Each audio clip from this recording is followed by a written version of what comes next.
തമിഴ്നാട്ടിൽ 3 വിദ്യാർത്ഥികൾ മുങ്ങി മരിച്ചു. ആളിയാ ഡാമിലെ ആനമലയ്ക്കടുത്തുള്ള പ്രദേശത്താണ് അപകടമുണ്ടായത്. ചെന്നൈയിലെ സ്വകാര്യ കോളേജിലെ വിദ്യാർത്ഥികളായ തരുൺ, രേവന്ത്, ജോസഫ് ആന്റോ എന്നിവരാണ് മരിച്ചത്.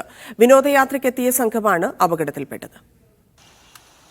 ഇന്ന് രാവിലെയാണ് ആളിയാർ ഡാം പ്രദേശത്ത് 25ഓളം വിദ്യാർത്ഥികൾ വിനോദസഞ്ചാരത്തിനായി എത്തിയത്. ആളിയാർ നദിയിലെ നിരോധിത മേഖലയിൽ വിദ്യാർത്ഥികൾ കുളിക്കാനിറങ്ങി.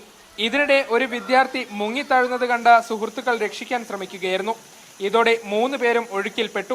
ചെന്നൈയിലെ സ്വകാര്യ കോളേജിലെ 4ാം വർഷ മെഡിക്കൽ വിദ്യാർത്ഥികളായ തരുൺ, രേവന്ത്, ജോസഫ് ആന്റോ എന്നീ വിദ്യാർത്ഥികളാണ് ഒഴുക്കിൽപ്പെട്ട് മരിച്ചത്.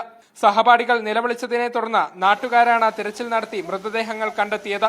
3 പേരുടെയും മൃതദേഹം പൊള്ളാച്ചിയിലെ ആശുപത്രിയിലേക്ക് മാറ്റി. പോലീസ് തുടർ നടപടികൾ സ്വീകരിച്ചു. മീഡിയ 1, പാലക്കാട്.